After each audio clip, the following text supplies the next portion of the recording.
Normal way can dialo content ba ngi jeme ba jaling neria kenyam ko ban kulu were ngi kam ko right nan wala gore jeno mi jira ma jirit gwas me kan Nuer Online Tech gore jeno der channel der je follow der subscribe men gore no ba nyaka kon kel mila very important a YouTube channel kun atega tana de ko ke jeno dong der and der watch out ka der kan ne di and we'll be watch out ku beginnen by the way temu gore blood gwaseme so gore jeno biye gor men belel janani lajin gore jeno worka browser muku use ni mutual kame de kon chole browser shitke Chrome ke use ni Safari ke ni browser use mo ka telephone gore jeno buwe gwadmene sorry beno gore jeno buran buwe kujemene temu gore alon okay gwadaran butin janan gore je wer gwadame werka browser kuna me type studio.youtube.com leni na me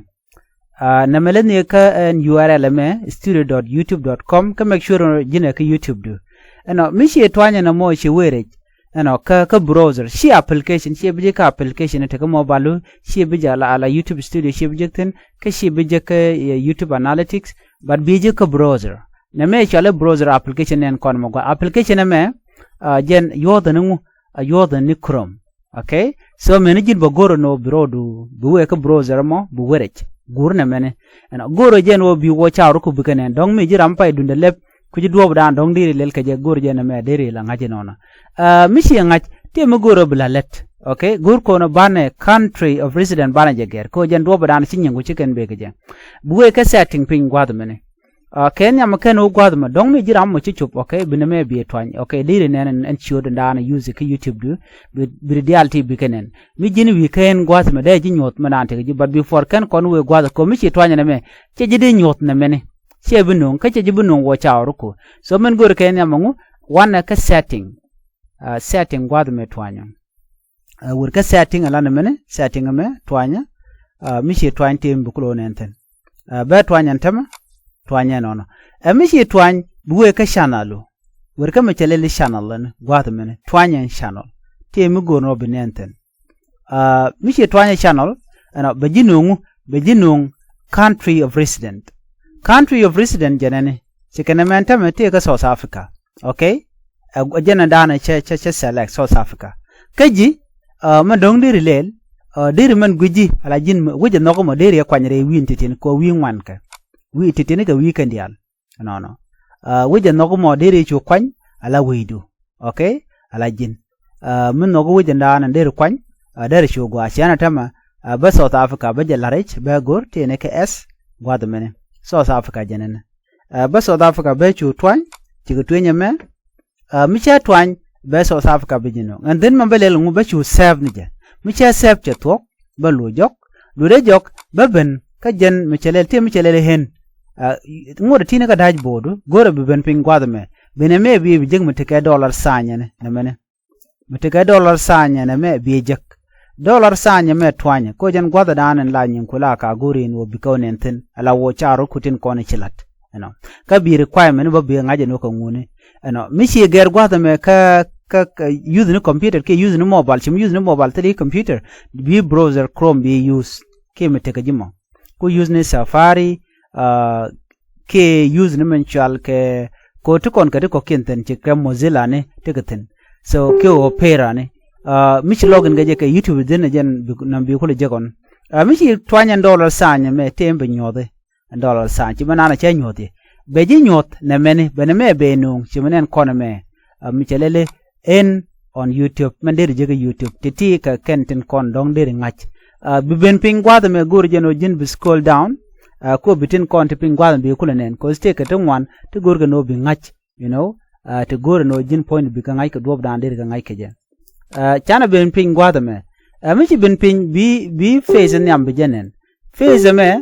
new the jitin kon chilat dimana ko gor ga ji 500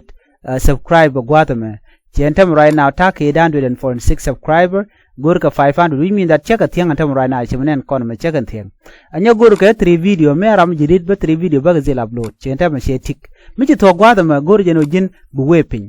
amen gor kon jenene okay name 266 valid public watch but gor ka ji shop ke 3000 gwada me mi short view gor ka ji 3 million ba name shi jena dana gor kon shi jena na gor kon ne men okay kan na men man gor kon ja ping gwada men titen just nyodo njiwo mi ci ga chup te de rodian lep tet ka marke ne man gor ka jena gwada me Meridian Blood Guadme can conopin. We will let you know when you are eligible. Jin mi ci chuba ci YouTube channel ci requirement ga ci gatu bi kana lahare bi ci apply Guadme ka do bran ci kana gwas mi ci gatu ci tani ci gatu special 3000 mi ci tu ci monetization ci full monetization just yon no jin ci tek ko baji monetize men gore jenen wo bi ngach werpin yes ka tenten gor konka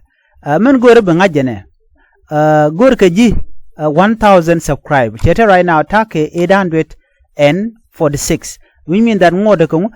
gorka 100 and achirmidala 154 but 1000 subscriber kula tiang gwada mene alamen gorka jene 1000 subscriber misha 1000 subscriber chete ba yutik na mene amara dien jene gwada men bangach bala na mene aname watch hour ke jimen gorka watch hour ala tanen kone bilat no chete mataka 266 watch hour gorka 4000 watch hour latitin 4000 watch hour gorka me ram lani short no gwada man shika short video gorka 10 million so na me chan der ka man ko focus tin ngo ko focus nan kana me ko 4000 watch hour baga jek chika men tam man chalat jenene 266 chakalat so gorga 4000 titi mi chi complete jatwok bajinok a YouTube can requirement kon der but remember that jin work setting chirman chala nun work setting ame ger country du ko bi ten koni chilat gwadam bi kula ngaje no kane tanat ko kuirane buwe ka channel bi ben ka country of resident bi country dan no bi chu twany and then bi chu serve